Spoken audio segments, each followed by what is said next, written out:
Alrighty, so welcome back to Here for Healing. I am joined here today with Dr. Stephen Cabral, who he focuses his functional medicine practice on root cause medicine, really focusing on lab testing, personalized wellness protocols to address issues like hormonal imbalance, autoimmunity, chronic fatigue, metabolism, mood, gut health, skin issues, anti-aging.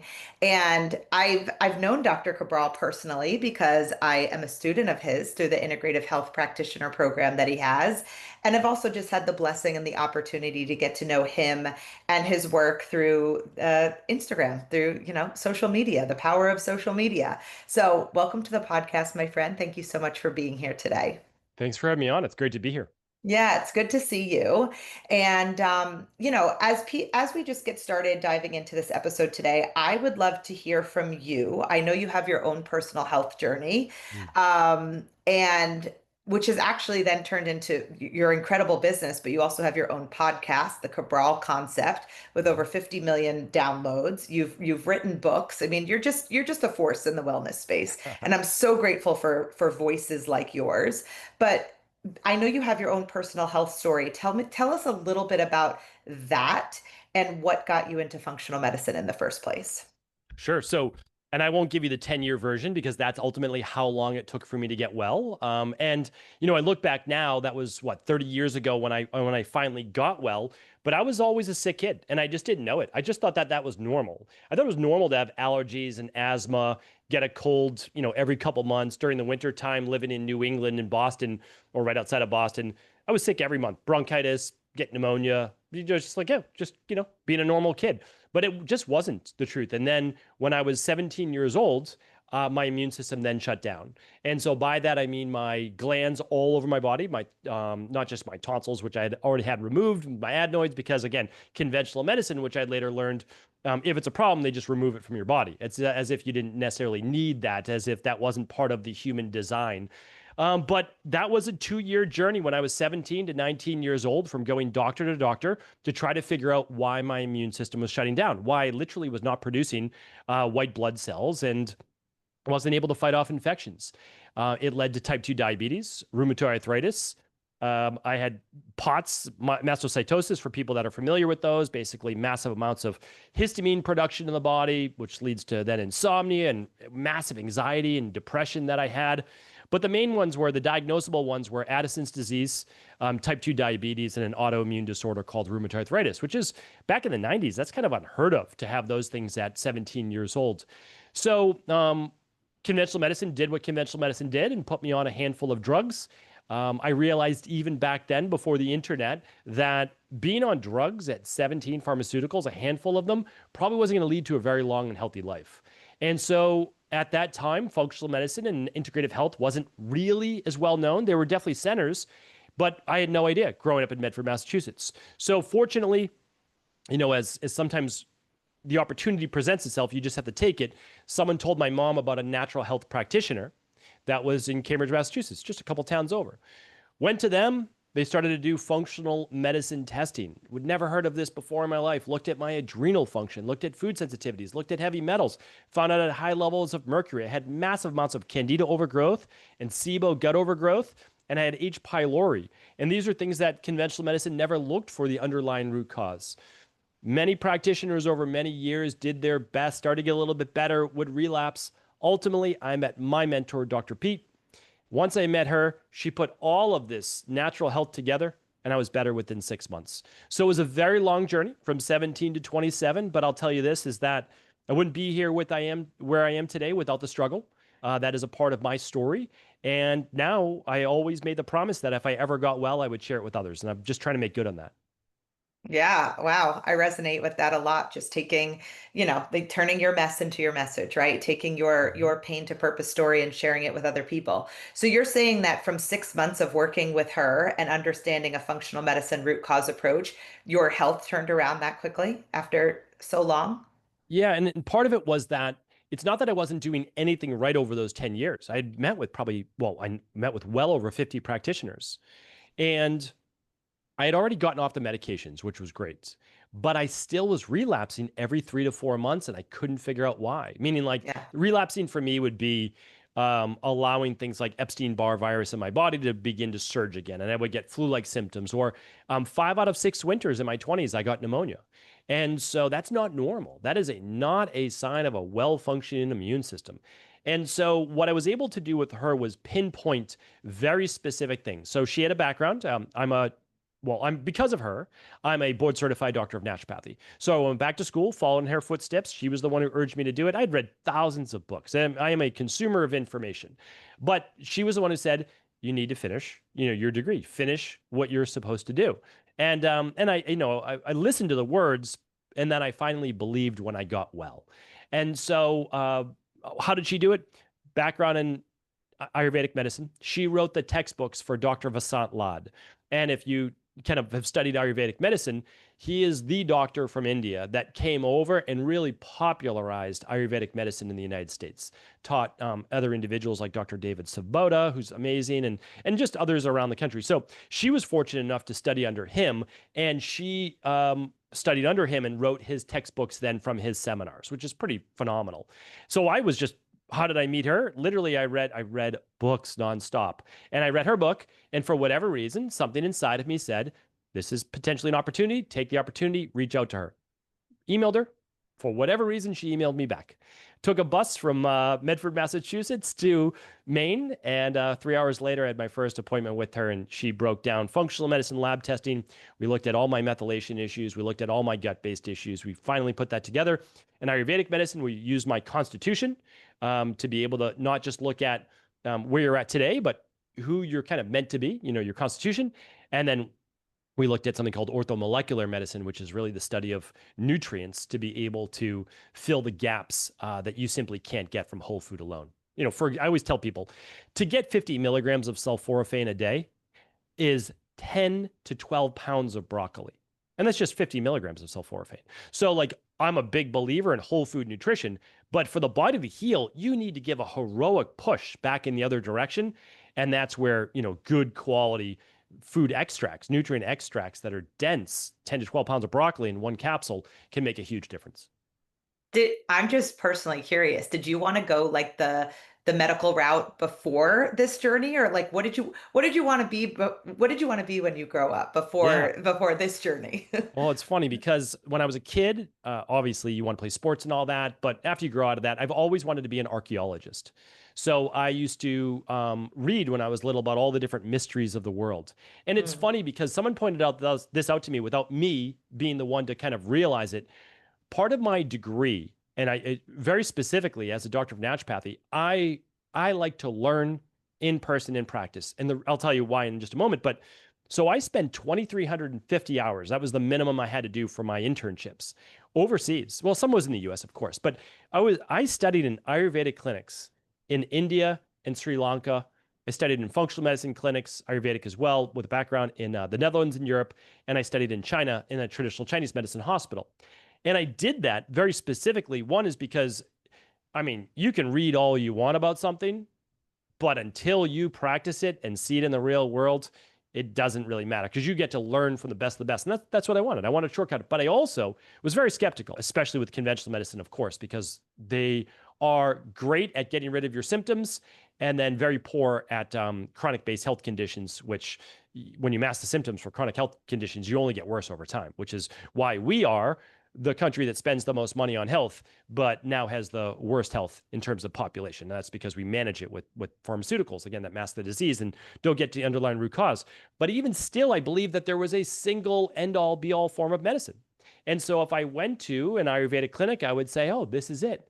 Turns out that every form of natural medicine works. You just have to use it with the right person at the right time. And unfortunately, all of Ayurveda isn't going to work for everyone all the time. Acupuncture is amazing, but it's not going to work for parasites specifically. Like you can get a better. So that is where I started to develop this mindset of an integrative health practice where no one form of medicine has to be the best. And even there's a time and place for conventional medicine. I always say if someone comes to me and their blood pressure is literally 190 over 130, you should probably be on medication until we then resolve the issue over a course of about 6 to 12 weeks to rebalance your blood pressure, because you could die in that time very, very easily from blood pressure that high. So there's a time and place for everything. And the in the long run, you need to have a plan if you're ever going to be on pharmaceuticals to get off those at some point, because no matter what, they're going to damage your kidneys over time. And that's a fact for most pharmaceuticals. Absolutely. So when you're talking about this root cause of illness and this integrative approach and even bio-individuality of, different things are right for different people at certain times, can Yes. you walk us through how you do that for a new patient? Like where do you start with someone square one when they come to see you? In an ideal world, everyone will run something what's called the Big Five. The Big Five are 5 at-home lab tests. So this is not blood work being taken. I'm not against blood work. I'm actually all for blood work. You should run your blood work annually, and if you can, twice a year. And so, but blood work looks at this. It looks at dis-ease in the body, right? So if your blood work is off, that means that you have gone sometime most likely with things festering, that rain barrel like getting to be overflowed, and then all of a sudden you have high liver enzymes, or you have elevated hemoglobin A1C, which shows blood sugar, right? So like there's an issue, but that issue didn't happen overnight, most likely, unless there was like heavy metal poisoning or something like that. So Mm. what we do is we run all CLIA certified labs. These labs have been around for 30, 40 plus years. They're all FDA based certified labs. And they look at something different though. They look at the way that we get sick, ultimately, the only way this will make sense is that the human body gets sick because it runs out of its vital reserves. The vitamins and minerals and omegas and electrolytes, everything that it needs to perform its functions, the raw material, right? Because we're a living organism. If you don't give a plant sun or fresh air or the proper soil, right, or the right water, it will die. And you need the right mix of those, right? So that's the raw material for, let's say, a plant. And so you need your vital reserves, but you also then have your toxicities. So basically, the health equation is vital reserves minus toxicities or plus toxicities equals vitality, your health. And so what we need to do is assess those reserves plus toxicities. So the 5 labs we look at urine, they look at hair, they look at saliva, and they look at a finger prick, a blood spot, to be able to assess that. So we look at 193 of the most common foods and their food sensitivities. We look at heavy metals. We look at gut function. We look at vitamin levels. We look at mineral levels. We look at your mitochondria for energy. We look at neurotransmitter metabolites. We look at inflammation levels from omega 6s to omega 3s. And we look at hormones, and that includes estrogen, progesterone, testosterone, DHEA, cortisol all throughout the day that you can only get with a 4-time saliva test, thyroid, all thyroid function, and then vitamin D, and then blood sugar levels. So it's a very comprehensive look. Anybody can do it in the privacy of their own home. The results are shared with no one except your practitioner and the EquiLife team. And it's a great way to then find out, what are you missing? What do you have too much of? That's essentially the equation. I know it seems oversimplified, but that is the way to rebalance your body. That's how I got well. That's how, if you get well without finding out specifically your reserves and your toxicities, you did so by luck. Now, it can be educated luck. Like you said, oh, I think it's this. I did an assessment, but there's really no other way. That's why I floundered for 10 years, because I Mm. was not putting it all together. I was doing pieces of the equation, but not the whole equation at once. Because you can do everything right, but if it's not done at once, then the body doesn't stay balanced. So that's what I found as well. That was a huge piece of my learning and education as well. I love it. And talk to me about vitamin D for a minute, because that was one of the things that I learned on my cancer healing journey, how important vitamin D is. And I learned or I've heard the statistic that every single cancer patient has an extremely low vitamin D. I think that mine was actually around 19 when I was first diagnosed and tested, and now I try and keep it around the 80 to 100 range. Do you agree with those numbers? And can you just kind of talk to me about the importance of that vitamin? Because I think a lot of people are not clear on it. Yeah, so we do a lot of cancer support. We work with a lot of clinics around the US, mostly though they're in Mexico or they might be overseas. And what we do is we test all of these numbers that you're talking about right now. The ones that are not necessarily just blood based, like a Dr. Jimenez looks at. And we're going to be working a lot, hopefully, with his clinic in the future. But so there's 2 parts to it. For your average everyday person, 50 to 80 nanograms per deciliter is typically what we look for. For someone that is on purpose trying to boost their immune system to a greater degree to help T cells and natural killer cells, we do agree 80 to 100 is the spot that you typically keep it. But you're doing that for a very specific reason, meaning that you're working with a practitioner and you didn't just kind of come up with that. Someone shared like this is where you should be for maybe a year to 3 years out of remission. Oh, okay. Yeah, that makes total sense. I would be using things, specialty products like AHCC. I'd be using like I would be doing very specific things until I got 2 to 3 years of scans that were clean. And then I'd be like, okay, now we can start to taper a bit. The body is now taking back control.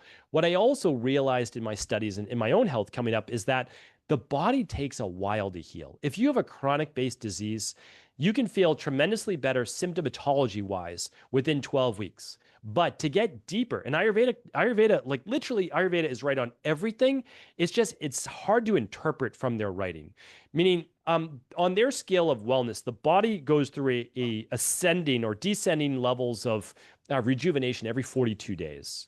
And so when you look at that, you say, oh, okay, yeah, it kind of makes sense. In our conventional medicine, we look at it as every 90 to 120 days. All of our red blood cells turn over. That means new levels. Like at a blood level, you can get more iron into your blood right away, but at a deeper level inside the cells, 3 to 4 months. You really need 3 to 4 month windows of healing to begin to take place. That means 3 to 4 times a year, you should see substantial improvement in your overall health. And that's what I saw. So even though I got better at 27, I still had some like nagging sleep issues, some nagging allergies every once in a while. But for the most part, I was a normal human again. Like I was healed. I wasn't relapsing, getting pneumonia every winter. And so what it took then was just deeper healing, a better balance between my Th1 and Th2 immune system. Th1 being more autoimmune, Th2 being more allergies, asthma, candida, overgrowth, those types of things, like chemical sensitivities. That's where my body always leaned to. Until I really balanced that, I was always going to have seasonal spring allergies. And then eventually I had no more spring allergies after about another year after that. So that is ultimately how the body heals. I've already forgotten your question, but hopefully I got to it. We were chatting vitamin D, but you got there. You nailed it. Vitamin D, yes. But And vitamin D, yeah. just one thing on vitamin D is that there's a hierarchy of nutritional supplements. People say like, hey, should I be using, and they'll come up with some like fisetin. They'll come up with some random one. And I'm like, sure, we can talk about that. But are you using a good quality, like 2 grams a day of good quality mercury-free omega-3s? Because there's 30,000 studies on that. Are you using a good quality magnesium, or do you need a CalMag to balance your calcium magnesium? Are you using, so like we go through about like 5 or 6 things that every human needs, and vitamin D is one of those. And so unless you're getting, and you know from a lab test, because people say, well, I get enough sunlight. I'm like, do you? Right? It's the same with the omega-3s. If you've never tested your omega-6 to omega-3s, the average healthy person is about a 6.67 to 1. That's what we found in our practice. We've run well over 250,000 labs. And so ideally, you want to be a 3 to 1. So like, yeah, the average American's an 18 to 1 to a 20 to 1, and you're a 6 to 1. That's great, but you're not a 3 to 1. And so, yeah, you might need a little bit of support. Having said that, vitamin D3 is in that top 10 supplement hierarchy that you need to be using that before other things. It's so inexpensive. And people always talk about magnesium as like, this is the ultimate vitamin. Well, not everybody needs high dose magnesium, but almost everybody needs vitamin D3. And it does actually more than magnesium from the body. So when you talk about panacea type vitamins, okay, well, this one acts as a hormone. It acts as a vitamin. And people talk about magnesium with over 300 enzymatic transformations in the body. Vitamin D is over 500. So, and probably counting, right, for the more information we find. So vitamin D3 is on that pyramid at the top for a lot of those nutritional supplements. Yeah, I use your vitamin D. And what were some of the things that you were mindful of when you were formulating that? So vitamin D3 is really important that you're getting that specific form. And if you're going with a vegan variety, you need to make sure that it holds up under testing. And I didn't know any of this before we started to formulate around 2016. So truthfully, I never planned to formulate. When you ask, like, what did I do coming up? Well, I was a certified nutritionist and certified personal trainer at 18 years old. And I did that because I was trying to fix my own health. And I realized, like, oh, this is something I actually really enjoy. And so I started doing it in undergrad, in college. And that's ultimately which allowed me to just keep going down these rabbit holes. But when I started to formulate, so that was, let's talk about 16 years full time in the industry before I started to formulate my own products, I was using hundreds of other brands. And in a practice where we saw 20,000 appointments a year, I could see what was working and what wasn't working. So it was a testing ground for me before I started to do these things. Now, the way that I formulate is pretty straightforward. I try to save people money by putting more synergistic nutrients in one formula so they don't need to use 3 or 4 at a time, a meaning of just like one product. And the reason is because we do have people use typically 6+ items at a time in private practice. And those 6+ though equal 18 to 20 different products because we put them in strategically in the same products. With vitamin D3, you need to make sure that it is not a vitamin D2. That's one of the biggest things. And I said again, a lot of people we work with in our practice are more plant-based. I'm agnostic when it comes to that. If you want to be fully vegan, great, we'll help you with that. And if you don't, that's okay too. Like we'll meet you wherever you're at. But the vegan ones were not holding up. We were testing them and they were not. So when you run your blood work or a finger prick to get your vitamin D at home, 25 hydroxy vitamin D is what you're looking at. We were seeing a higher number for the vitamin D2, believe it or not. It was not converting well to vitamin D3. So we found a vegan variety. It now works really well, but you can use both. So anyway, it's all about testing the product. We do third-party testing, so we have no touching of that. The product gets sent out to a third-party tester. We test it, we make sure that it holds up, and then we make sure it holds up on lab testing as well. For the everyday person, we know the biggest pushback when it comes to functional medicine and the things that we're talking about today is the price. It's not covered by insurance. Yes. I can't get these labs covered by insurance. These products aren't covered. How do you navigate that? I mean, obviously for me, it's always just I know what it feels like. I didn't have the money sitting in my bank account when I needed to pay $40,000 to go to Hope for Cancer. I got creative. I found ways. I started businesses. I wanted to feel well and heal so badly that I was willing to do anything for it. Yeah. But in being on social media every single day, I get a lot of like, well, it must be nice to do that. How do you combat that when you see people unwell, but they're not necessarily willing to make the investment to make changes? Sure. So, and again, I didn't have any money growing up. So I didn't have any money in college, undergrad, and I worked as a personal trainer and nutritionist, even in undergrad, to help pay for books, literally pay for books. Uh, so I get it. When I first went to my first natural health doctor and it was not covered by insurance, we could not do all of the labs they wanted us to do. We did two. And so for people who can't do the big five, we have something called the starter kit or the vitamin tox test, it's called. All your vitamin levels, all your mineral levels, your heavy metals, gut function, mitochondria. Great. You start there. And it's a great place to be. Or if you feel like you have a hormone-based imbalance like estrogen dominance, we'll run the stress mood metabolism test. So you work with a practitioner, you see if it's the right fit, and then it is an investment. There's no doubt about that. So like the starter kit is $499. So it's not that it's inexpensive, but also it's reachable for most people. And then after that, what's a supplement protocol? Probably $10 to maybe $15 a day for your first 3 to 4 months. And then it goes down from there because you begin to wean down on the products. So it is unfortunate that not everyone will be able to take advantage of that. And what I try to do then on like a podcast like yours or my podcast is just give all the free information. Every day is 15 minutes free on my podcast. And you can still make so many of the changes. You can try to improve your sleep. You can get better sunlight. You can do all of those things and then save the money if you can to work up to it. Because truthfully, I don't know any other way. If this was ever covered by insurance, it would then have to be dictated by essentially the government and pharmaceutical agencies, and we really don't want that. That was one of the reasons that I got so vocal on my Instagram platform was because I was doing all of these things and going to these healing centers and investing so much money. And I said, at the end of the day, the things that are required of us for optimal health outside of maybe doing the actual testing are inherent in nature all around us. Mhm. Sunlight, heat, movement, rest, sleep. So that's I mean the same thing. We're blessed with so much free education out there today. So how can we harness it? How can we lean into it and then pull in necessary testing, like you said, like maybe you focus first on the liver or you focus first on hormones. One question that I wanted to ask you, because you brought it up briefly before, was just around nutrition. Do you recommend I know Ayurveda kind of has its own approach to nutrition. Is that what you follow and recommend? And if not, what do you recommend? Or is it more of a bio-individual approach when it comes to food for you? Well, so there's the foundational approach we need is all humans. So what do humans eat for food? We look at that first, and then it's bio-individualized from there.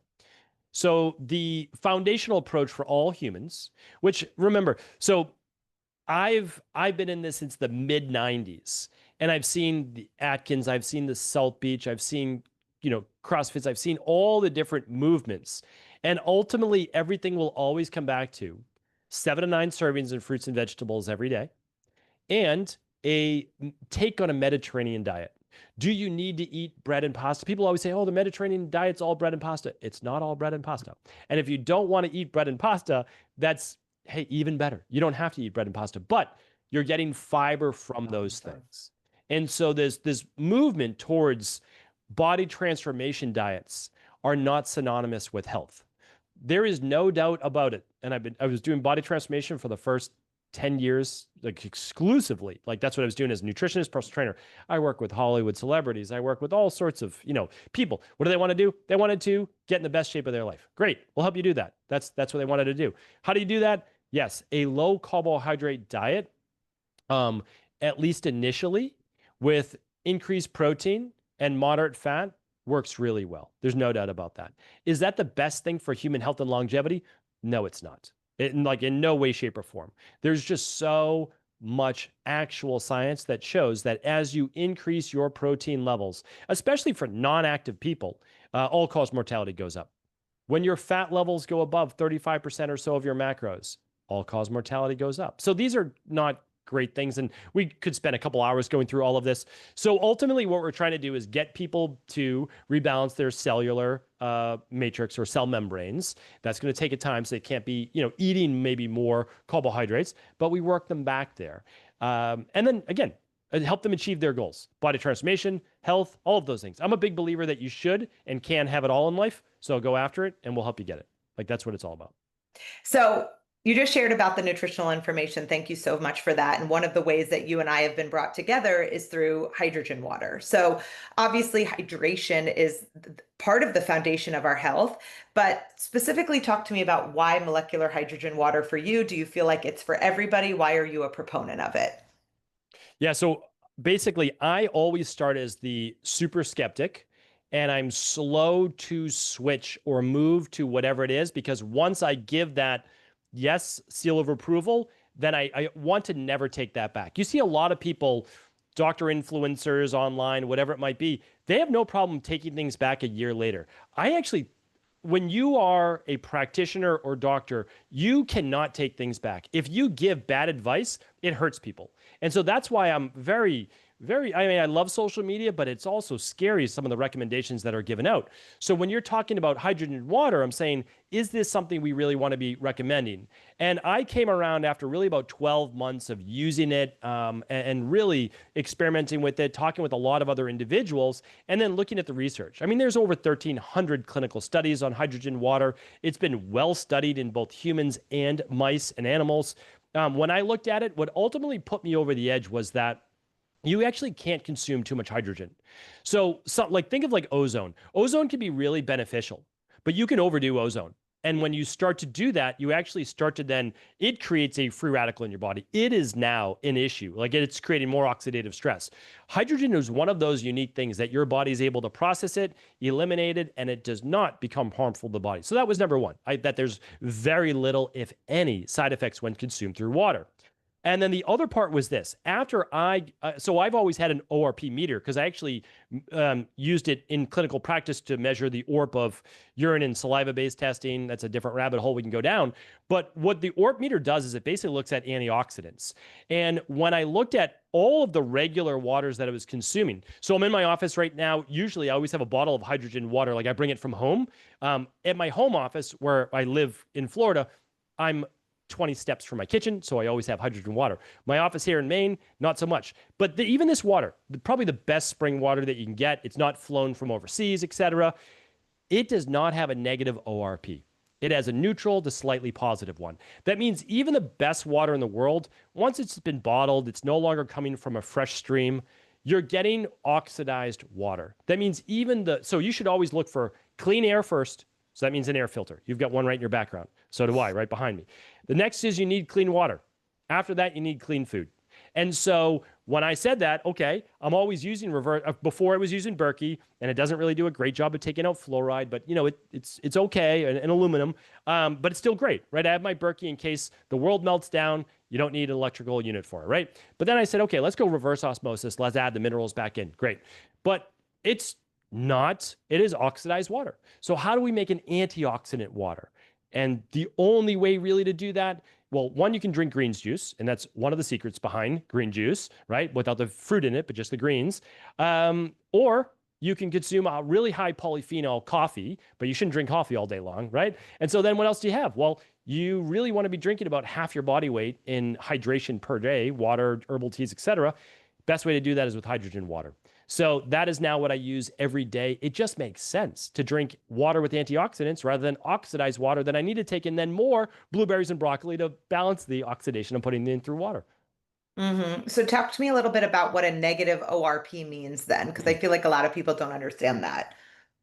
So it has to do with what's called redox. So oxidation, reduction, potential, oxidized. And when you look at that, you say our body takes even through natural processes. So we have something called exogenous, that's outside of the body, and endogenous inside the body. So even through the process of eating, let's say that you're eating fried food. All right, we build up what more? Inflammation from free radical damage and oxidation. But even inside of our body, the consumption of even healthy food creates free radicals and oxidation. So our body then, especially our mitochondria, are always using antioxidants and other things that we won't go into now, sod-based genes, etc., to be able to squelch this inflammation and free radicals. Hydrogen is one of the simplest ways to be able to come in, squelch those free radicals, and that is why then you get a panacea of different improvements. So skin improves, energy improves, mitochondria improves, collagen improves. Why? Simply because you've now emptied that rain barrel of inflammation by taking in antioxidants. So oxidants, oxidation, aging, free radicals, right? That's basically the equation. What do we need to break down and stop these free radicals? Give them an extra electron, which comes from antioxidants. 7 to 9 servings of fruits and veggies every single day, brightly colored things, and herbal-based teas, and things like hydrogen water. It's just, I always look at it like this. You need to drink water. And so if you need to consume something, consume the healthiest one possible. And that is basically a filtered, clean, or spring-based water with hydrogen added to it. And the only reason I was using tablets in the beginning, the only reason tablets don't work is because you can't consume that much elemental magnesium from the tablets before you end up with loose stool and GI-based issues. And it's also way more expensive to do it that way too, just to consume like a tablet for every 8 to 12 ounces of water. Yeah, and they taste terrible. They do. And well, I look at it like this too. So in the morning, my family consumes. So my daughters each take to school. I have two 10 and 12-year-old daughters. They take to school a liter of water. They have a 32-ounce thermos. Okay, great. That's one of the nice stainless steel ones. Then my dog we use the K8. So my dog then uses 7.0 water. And then I'm using it for my smoothie. My wife's using it for her smoothie. And then we're using it for tea or coffee or whatever it might be. So that's a lot of water. And you would never be able to do that from one of those 10-ounce shaker bottles that take 10 to 20 minutes to get up to par. It's not that they don't work, they do. But you just can't consume it that fast. And so I like it on demand. That's why I made the investment for myself, my family. Yeah, for sure. I always say the K8 or like ionized hydrogen water in-home system gives us hydrogen water on tap. Same. I've got 6 people in my house. There's no way they're all drinking hydrogen tab. So awesome. I love that. My other inquiry is we started kind of like where you're meeting people with figuring out the root cause of what's going on through lab testing and things like that. I also know that you're a huge proponent of detoxification. It's one of the things that you talk a lot about in the IHP program and the Integrative Health Practitioner program, where you're teaching other people how to go out and do this work. You're duplicating yourself, which is genius. And we're so grateful because we need more people like you in the world who are doing this work. So Do you believe that everybody should be detoxing? And what are some of your favorite detox tools? Yeah, and unfortunately it just gets a bad reputation. Like that's it. And Yeah. that's because usually it's, well, do this detox diet, which is not detoxifying at all. Do this, green juice detox. They're not detox. It's like some things are intermittent fasting, some things are cleansing, some things are intestinal cleanses, and all of those can be great. But detoxification is a real physiological process in the body. And it is the liver, kidneys, skin, and lungs' ability to remove hormones that shouldn't be there, mold, heavy metals, all of the environmental toxins. And when I wrote my book, The Rain Barrel Effect, 7 years ago, there were 77,000 that we knew of, according to the World Health Organization. Now we know that there's over 100, most likely 120,000 man-made chemicals. All of them typically generally regarded as safe up to a certain level, but none of them really tested in conjunction with each other. So we live in this toxic soup.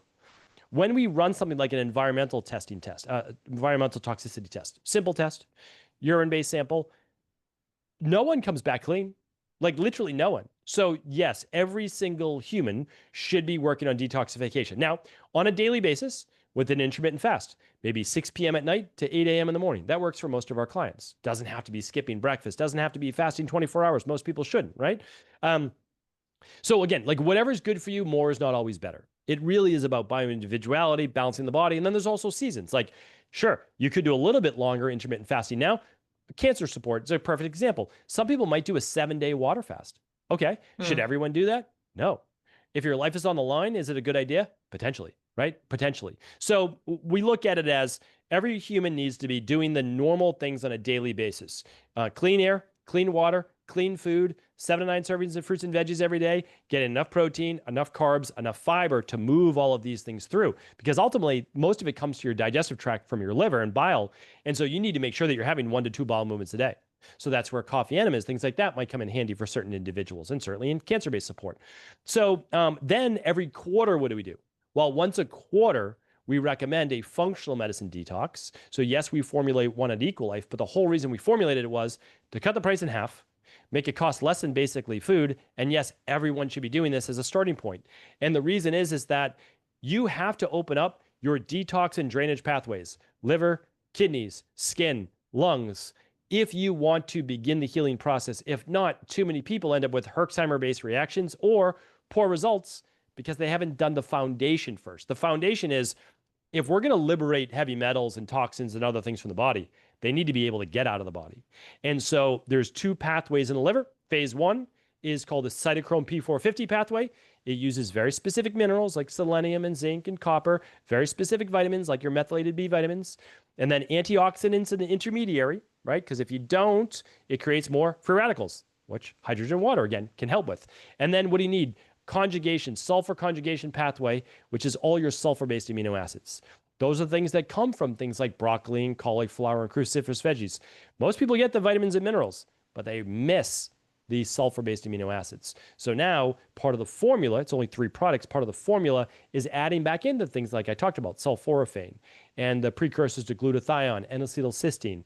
All of these things are amazing to then work with your body and then allow these toxins to come out. So yes, people drop typically about 5 pounds in a week. Is some of it water weight? Of course, but that water weight is from inflammation. Inflammation causes you to hold a lot of water. So our goal is to balance blood sugar, inflammation, improve sleep, improve hormones, and open up these detox pathways. If you can add sauna to it, great. Not necessary, but great. And it also teaches you a framework for eating. It's already built in. We don't teach all these things, but it's built in intermittent fasting. It's built in nutrient intake. So really powerful, and it's the #1 place for people to start. In an ideal world, people run their labs, then they do a 21-day functional medicine detox if they've never done one before, and it can be life-changing, literally life-changing. And then after that, they begin their personalized protocol. Yeah, so you have the 7-day detox protocol and kit, and you have the 21-day. Do you recommend that people do 7-day and then 21-day? Or it sounds like you said just jump, if you're ready to go all in, just hop into the 21-day. If you know you need to heal from something, a chronic-based health issue, or you want to lose weight a healthy way and then be able to maintain it, 21-day. If you're looking to dip your toe, or for quarterly use after that, it's 7 days. So you don't need to Mhm. do a 21 day every quarter. After that, it's 7 days to maintain and keep those results coming. It doesn't mean don't do anything for 11 weeks and then on the 12th week you do your functional medicine detox, but it's like, yeah, you're keeping up with it. You're exercising, you're walking your 10,000 steps, trying to do sauna if you can. All of those things are great. I just got my 7-day chocolate detox kit in the mail That's great. because I'm clearly 3 weeks away from giving birth to my Yeah, third son, and it's going to be one of the tools that I lean on to kind of, after the initial rebuild phase of birth and that's things right. like Yes. that and postpartum. It's something that I'm going to lean on to just kind of recalibrate, to reset, to get all the wonderful nutrients back into my body. So thank you, because I really do trust your products, and it's something that I use personally. And I'll put links to both the 7 and the 21-day detox kit down in the show notes. So I Great. know that we're beginning to come up, we're coming up on time here, but one kind of fun thing that I thought I wanted to do with you, because I know that you're such a big advocate of detoxification, and it's something that I learned from you, quite honestly, is like, I want to say the name of a common detox practice, and Mhm. then you can say yes or no. I kind of have an inclination Sure. already where you're going to land on these things. But just like, and in one sentence, why, Yes. like yes, and because blah, blah, blah, blah. Okay. So the first one is red light therapy. Not for detoxification, great for collagen stimulus, hair growth, mitochondria, but doesn't detox. Okay. Coffee enemas. Coffee enemas help the detoxification process, yes. So they boost glutathione levels and they eliminate, for people especially who can't eliminate or need to eliminate faster, so toxins don't get reabsorbed. So, yes, great for detoxification. How about creatine? Creatine does almost nothing for detoxification, but one of the best things for ATP production, adenosine triphosphate, made by the mitochondria. There are mitochondria in every cell in your body. So probably even better than body transformation, better for anti-aging. Yes. And so very underused product. Infrared sauna. Amazing product. Probably better than coffee enemas because easier to access and use it as often as you can, meaning like daily if you want to use it daily. Yes. Okay. Rebounding. One thing I want to say about sauna, humans were meant to sweat. We don't Mhm. sweat as humans. We live in air conditioning. We live in the perfect climates because inside of our homes, if you're not sweating, you're not at your optimal health. So sweating allows mold to come out, mycotoxins. It allows metals to come out. So sauna is one of my number one. Like that's up there in the hierarchy. Same for me. I have a sunlight and sauna. It's my absolute favorite. Rebounding. Rebounding, great to move the lymphatic system. So not it's better for drainage than it is detoxification, but really great and a gentle way to move the lymph system, which you need as part of the drainage and detox. But ultimately, it has to get to your liver, and so it's before it moves to your liver. Okay. Methylene blue. Not an advocate of methylene blue. Not an Not that it advocate. doesn't work. There are scientific studies showing that it boosts certain functions within the body. It's a powerful electron donor, can be great for the mitochondria, especially if you have energy-based issues. Not a long-term product that I would recommend. Yes. Okay. How about juicing? Vegetable juicing, yes, because it's impossible to eat the amount of nutrients that your body would love through um, that amount of fiber intake alone. So if you can, I'm a big advocate of vegetable juicing. Yes. Okay. Is there any detox practices I missed that you're like, because I hear you love sauna, like that was at the top of your list. Is there any one that I missed that you're like, oh, this is a daily, like part of your daily routine? Is there any that you love? Yeah, a few boring things that are also free: sunlight and walking. Sunlight has been shown to clinically increase your sulfur-based detoxification. It allows you to sweat just even a little bit to get out some of these things through your skin. It improves your vitamin D if you're not lathered up with sunscreen. And again, I'm not advocating getting burned at all because melanoma and sun cancer is a real thing, especially for people with low vitamin D and poor detoxification. So sunlight's a big one. It kills microbes in your body from sunlight alone. It's so powerful. And then walking. Walking moves the lymphatic system. It allows you to get more in the parasympathetic nervous system. So I'm a big advocate of working up to 7,500 to 10,000 steps a day. Epic. Yeah, I go for 10,000 steps a day. I feel like that simple practice has changed my life. Yes. Physically, emotionally, spiritually, just getting out in nature, huge advocate of walking. I used to be a runner. I used to do marathons and it's just not my jam anymore. I'm like, Yeah. but I want to move walk every single day.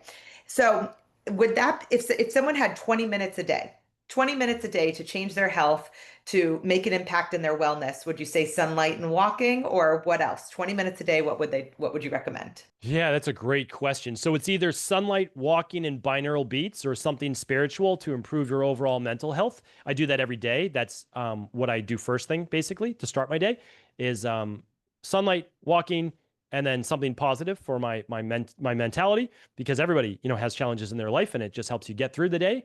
And then the other one might be almost the same thing, like dry brushing inside of a sauna while listening to binaural beats or meditating. Like it's one or the other, because in a sauna, you're not walking, but you're still getting basically zone 2 cardio benefits. And so they're almost the same. So yes, that's what I would recommend. Habit stack. And when you look at a lot of these things, it's like, all right, sunlight, sleep, sauna. Well, sauna, there's a cost to it, yes. Walking, clean, like you buy an air filter once and you own it, like, and you can move it from room to room. So during your living room during the day, and then your bedroom a couple hours before bed. So like a lot of these things you can do for low cost.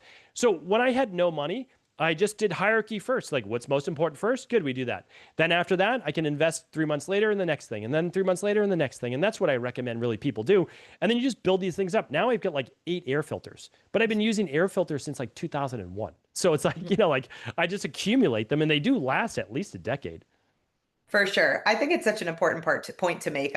When people look at like the detox studio I have or all the tools, I'm like, yeah, I've accrued this over 8 years, over Yeah. 8 years of consistently learning. Whereas maybe my wellness practice in the very beginning, the most powerful one I believe is put your feet on the ground when you open your eyes in the morning and thank God that you have breath in your lungs, because not Yes. everybody opened their eyes that day, just simple gratitude, shifting of awareness, shifting of intention, listening to podcasts like this and taking away as much free information as you can to make small micro shifts in your day. And I have one final question for you, and it literally came up for me while I was asking you like about all the different detox practices. The conversation of like GLP-1s is so relevant right now. Do you have a stance on it? I mean, I personally don't touch them with a 10-foot pole. I'm here for like whole body health in a very natural way, but as a practitioner, I'm curious your perspective on them. So we've been looking at GLP-1s. They started around the 1980s. So we'll just do a quick 1 minute on it. Started in the Yeah. 1980s. Really started being used around 2005 for type 2 diabetes, and they worked really remarkably well. Off-label around 2014 for obesity, and yeah, worked really well. Then they started being used off-label around 2021. Here's the problem: when the human body does not need something, it ends up backfiring. GLP-1s give you about 10 to 50 times the amount of GLP-1 production that you would based on your own gut bacteria producing these. It then signaling the vagus nerve to tell the brain essentially what to do with the pancreas, insulin resistance, et cetera. So people are now ended up with potential thyroid cancer, vision-based loss. A third of the weight that they lose is typically muscle loss. They have something called gastroparesis, which means oftentimes their bowels slow down to one bowel movement a week. They end up with real side effects, which is why the average usage of a GLP-1 is about 3 months before people stop. Never mind that overseas they cost about $150. In the US, it's anywhere from $950 to $1,350 per month, and you have to inject yourself with it. So I am in no way, shape, or form a proponent of them. People are using them willy-nilly, to put it lightly, and it is a pharmaceutical drug, and it can be very dangerous if you don't need it. And it is difficult when you're in your 40s and 50s and 60s where people are using them to ever put that muscle back on.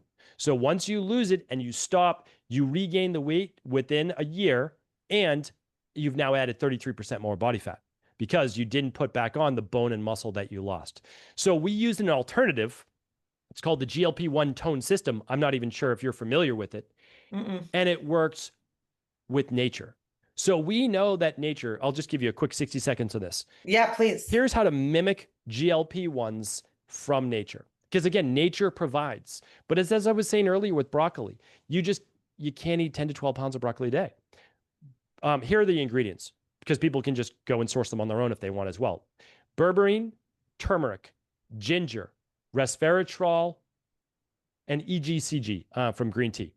And that boosts GLP-1s in your body and helps to improve insulin. The second there's I'll just go through them. So it's Lactobacillus breve, reuteri, plantarum, and then Bifidobacterium inamalis, as well as another special bacteria called Akkermansia, which is actually a post probiotic or post bacteria. Those have been shown to increase our own natural GLP-1s by 22%. So we know natural things that you can do right now. So we've been looking at this for about 2 years. We formulated the first natural-based version of it. Does it work like a drug? No. It's meant to help people lose the weight and keep it off realistically, about 1% body weight loss per week without the muscle loss. That's called the GLP-1 tone system. People are welcome to check it out. Of course, they don't have to use it. It is, we'll put it this way, one of the most popular natural-based health alternatives that people are using right now because it works. That's what we're looking to do. Again, it could never mimic drugs. Using potassium and ashwagandha and things like that to lower high blood pressure, magnesium, they work. Does it work like taking a calcium channel blocker or beta blocker? No. It's not a drug, but it's going to allow for more natural-based results. So I recommend, in general, if it is not a life-saving condition, be careful with using pharmaceutical drugs. There's always a side effect. And if you need to use them because it's life-saving, I get it. If you don't need to, look for more alternative ones. And again, I just want to say this because we've talked about supplements today. I use 8 parts to my practice. It's called the de-stress protocol that I write about. Diet, exercise, stress reduction, toxin removal, rest, which is sleep-based protocols, emotional-based balance, scientifically backed supplements, and a success mindset. You need all 8 in order to heal and achieve your goals and maintain them. The nice thing about using all 8 is that you don't have to be perfect. You only have to be 75, 80% great. And if you are, then you're allowed to be human and you don't have to go all in on diet or all in on exercise. You can actually just start with walking. Great place to start. So that's my overall philosophy on natural health, and that's what we do. Appreciate you so much. The GLP protocol, the nature-based GLP protocol, is something you have in your product line? Yes, it's called the GLP-1 tone system. Tone system. Okay. Yeah, happy to send it to you or check it out. Anybody can research these things online. We are, again, as I said, always science-backed. So we go by the science. We figured out what ones from nature work in clinical studies. We figured out what exact bacteria boost your own GLP-1 production, because they do. That's where it starts, your gut bacteria. Then we put them to the test and focus groups. Then it works. I mean, if it works, we need to make sure it does. Then we roll it out to the general public. The general public obviously gives all of their feedback, and we offer that at large. And so, yeah, that's we're very slow, just like hydrogen water, very slow to formulate and recommend. But once we do, we know it works, and we want to share it with others. I appreciate you so much. Just grateful for the hardships that you went through to be where you are today, for your tenacity and continuing to learn and pay forward the knowledge that you have. Where is the best place for people to connect with you, to get their hands on your products, maybe to work with you, to get into the IHP program? You have so many offerings. Where's the best place to find you? So my main website is stevencabral.com. It's Steven with a PH. You'll find my podcast, The Cabral Concept, there. My book, The Rain Barrel Effect, IHP, EquiLife. That's, basically what we try to do is teach for free at stevencabral.com. If you wanted to then become a certified health coach, great. That's IHP, Integrative Health Practitioner. And if you want to be a part of the functional medicine practice, learn how to heal, learn how to balance your body, that's EquiLife. And so it's just jump off points from there. I always recommend start with free. Check out the podcast, check out the book. If it resonates with you and we can be of help, great. That's what we want to do. Appreciate you, friend. Thank you so much. Thank you.